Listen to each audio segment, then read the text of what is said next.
మరి వయస్సు ఆయన నిజంగా చంద్రబాబు గారు ఆ పని చేయగలిగితే సంజీవని ద్వారా 120 ఏళ్ళు జీవించే అవకాశాన్ని కల్పించే పరిస్థితి ఉంటే గొప్ప విషయం అవుద్ది.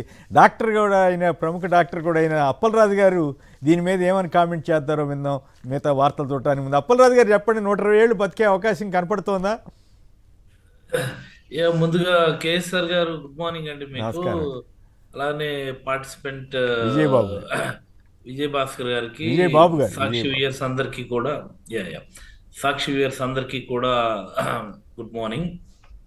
నిన్న చంద్రబాబు గారు మాట్లాడినటువంటి మాట, ఎందుకనో ఆయన సంజీవిని తీసుకొస్తున్నామని చెప్పి ఆ తర్వాత దానికి సంబంధించినటువంటి ఎలాంటి యాడ్ ఆన్ కామెంట్స్ చేయకుండా అక్కడితో అబ్రప్ట్గా ఆయన ఆపేశారు. నేను అనుకోవడం, మొన్ననే యోగా డే అని చెప్పి యోగా చేశారు. దానికంటే ఒక 3 months ముందు రాష్ట్రంలో ఉన్నటువంటి హెల్త్ పరిస్థితి మీద ఒక రివ్యూ అంటూ ఒక ప్రొలాంగ్డ్ పవర్ పాయింట్ ప్రజెంటేషన్ ఇచ్చారు. ఆల్ ఆఫ్ ఎ సడన్ మీకు గుర్తుందో లేదు, ఈ రాష్ట్రంలో ఉన్నటువంటి క్రానిక్ డిసీజెస్ అన్నిటిని ఐడెంటిఫై చేసి వాటికి ఒక్కొక్క దానికి ఒక్కొక్క ప్రోగ్రాం పెట్టి అన్నిటినీ కంట్రోల్ చేస్తాము, రాష్ట్ర ప్రజల లాంగివిటీని మేము పెంచే ఏర్పాట్లు చేస్తాము అని చెప్పి ఆయన అనేకమైనటువంటి మాటలు మాట్లాడి, ఆ తర్వాత దాని గురించి మళ్ళీ ఎక్కడ మాట్లాడినటువంటి సందర్భం లేదు.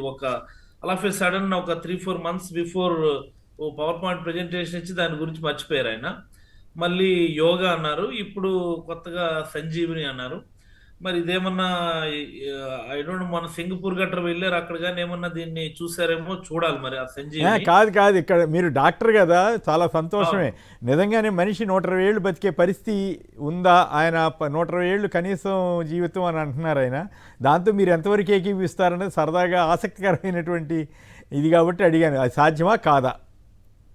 అంటే ఇప్పుడు మీరు డాక్టర్ గా నన్ను మాట్లాడమంటే చాలా విషయాలు నేను మాట్లాడాల్సి వస్తుంది, మీకు తెలియదు కాదు. యాక్చువల్గా ఇది అంటే అలా అనకూడదు, కానీ ఇవన్నీ కూడాను అది ముఖ్యమంత్రి స్థానంలో ఉన్నటువంటి వ్యక్తులు మాట్లాడాల్సినటువంటి మాటలు కాదండి. ఓకే. మనము సైంటిఫిక్ గా మాట్లాడాల్సినటువంటి అవసరం ఉంది. పూర్వకాలంలో లైఫ్ ఎక్స్పెక్టెన్సీ, లైఫ్ స్పాన్ ఎంత ఉండేది, over a period of time ఇన్ని దశాబ్దాలు శతాబ్దాలు మెడికల్ ఇన్వెన్షన్స్ రీఇన్వెన్షన్స్ జరిగిన తర్వాత లైఫ్ ఎక్స్పెక్టెన్సీ ఎంత పెరిగింది, on and average life span ఇప్పుడు ఎంత ఉంది, 70 years కార్డుగా అటు ఇటుగా ఉంది. ఈ పోస్ట్ కోవిడ్ ఏంటంటే చాలా ఎర్లీ ఆన్సెట్ సివియర్ అక్యూట్ ఎంఐస్ రావటం, అంటే చాలా యంగర్ అట్లాగే ఈ ఇష్యూని మీరు చాలా కాదు కాదు సార్, నేను సరదా కోసం అడిగాను తప్ప ఈ ఇష్యూని మీరు నిజంగా డాక్టర్గా సీరియస్గా డిస్కస్ చేయాల్సిన అవసరం లేదు. మాట్లాడుతూ ఉంటే మేము డాక్టర్లుగా మా అందరికి కూడాను గుండు గుబేలు అంటూ ఉంటది ఒక్కొక్కసారి. గుండె గుబేలు. సింగపూర్ వెళ్ళి ఏం చూసారా, అక్కడ ఏమన్నా మళ్ళీ రైట్. అంతే.